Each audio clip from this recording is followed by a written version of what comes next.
এবারে দেখো ঝিঙে নিয়ে নিয়েছি একটু বড় বড় করে কেটে নেওয়া। এবার এই ভেজে নেওয়া আলুর মধ্যে এই ঝিঙের টুকরোগুলোকে ভালো করে মিশিয়ে দিতে হবে।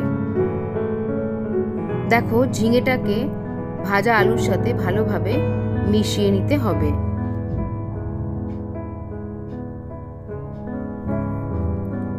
এবার ঝিঙের মধ্যে কিছুটা নুন মিশিয়ে দিতে হবে পরিমাণ বুঝে। আলু এবং ঝিঙে ভালো করে ভাজা ভাজা করে নিতে হবে, তারপরে ঢাকা দিতে হবে, আবার মাঝে মধ্যে ঢাকা খুলে রান্নাটা করতে হবে। এইভাবে করলে ভালো করে সেদ্ধ হয়ে যাবে ঝিঙে এবং আলু দুটোই। তো ঝিঙে আলুটা যেরকম চাপা দিয়ে হচ্ছে হোক, তার মধ্যে সকালে জলখাবারের কিছু বাসন ছিল, সেই বাসনগুলো আমি একটু মেজে রাখছি, আর তার সাথে চায়ের কিছু বাসন ছিল সেগুলো মেজে রাখছি, তাহলে একটু কাজটা এগিয়ে থাকবে।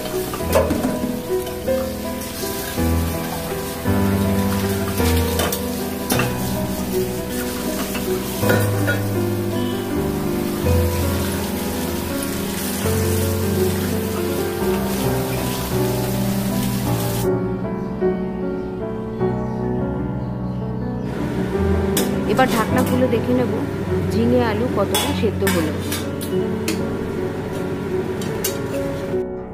ঢাকা দিয়ে রান্না করার ফলে ঝিঙে থেকে অনেকটাই জল বেরোবে, সেই জলেই কিন্তু পুরো ঝিঙে এবং আলু ভালো করে সেদ্ধ হয়ে যাবে। দেখো আমি এখানে ভেঙে দেখাচ্ছি, আলুটা বেশ ভালোই ঝিঙে এবং আলু দুটোই সেদ্ধ হয়ে গেছে। আমি এই রান্নায় কোনো এক্সট্রা জল ব্যবহার করিনি, এই রান্নায় কোনো অতিরিক্ত জল ব্যবহার করার প্রয়োজন হবে না।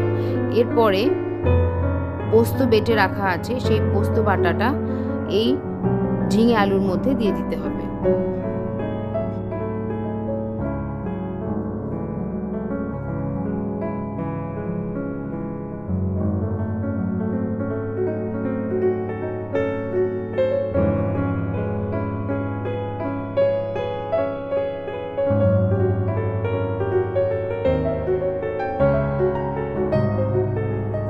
ঝিঙে এবং আলুর সাথে ভালো করে পোস্তটাকে মিশিয়ে নিতে হবে এবং তারপরে 4-5টা কাঁচা লঙ্কা চিড়ে রাখা, সেই কাঁচা লঙ্কাগুলো এই রান্নার মধ্যে দিয়ে দিতে হবে।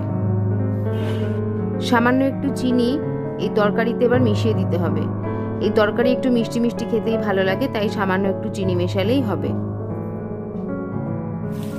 ঝিঙে থেকে যে জলটা বেরোবে সেই জলটা আস্তে আস্তে শুকিয়ে যাবে, শুকিয়ে গেলে তরকারিটা তৈরি হয়ে যাবে আমাদের। এই তরকারিটা একটু মাখা মাখা খেতেই ভালো লাগে। এভাবে খুব সহজেই তৈরি হয়ে গেল ঝিঙে আলু পোস্তর রেসিপি। এটা খুব সহজ রান্না আর খুব তাড়াতাড়ি তৈরি হয়ে যায়, তোমরা বাড়িতে অবশ্যই ট্রাই করে দেখবে।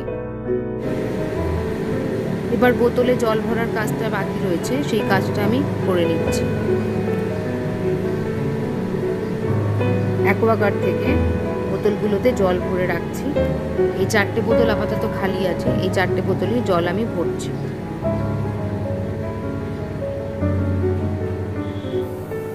ইতিমধ্যে রাইয়ের স্নান খাওয়া কমপ্লিট, রাই এখন গল্পের বই পড়ছে আর তার সাথে এখন লিচু খাচ্ছে। আমি এবার স্নান করে নেব। আজ শনিবার মানে রাইয়ের ডান্স ক্লাস। বিকেলবেলা রাইকে নিয়ে ডান্স ক্লাসে গেলাম।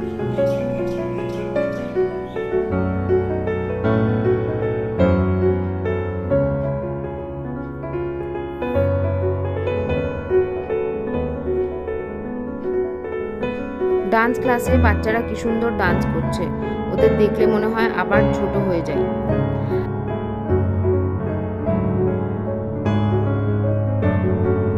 রাইকে ডান্স ক্লাসে দিয়ে বাড়ি ফিরে একটু ছাদে উঠলাম।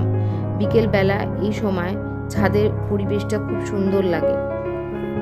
আজকের ভিডিওটা তাহলে আমি এখানেই শেষ করছি। দেখা হচ্ছে আবার পরবর্তী ভিডিওতে। ততক্ষণ পর্যন্ত তোমরা সবাই খুব ভালো থাকবে, আনন্দে থাকবে, সুস্থ থাকবে। আর যদি ভিডিওটা ভালো লেগে থাকে তাহলে একটা লাইক এবং সাবস্ক্রাইব করার জন্য অনুরোধ রইল।